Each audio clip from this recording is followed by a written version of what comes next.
वाटून घेऊया, सोडूया त्यानंतर सेंटीना सोडूया, फ्री फायर परत खेळत बसूया. आपले स्टॉल कुठेही कचरा नाही दिसला पाहिजे.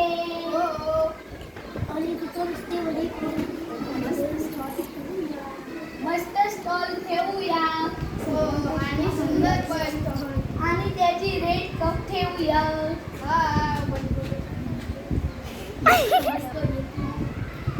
मस्त स्टॉल आपला आमच्या स्टॉलला भेट द्या.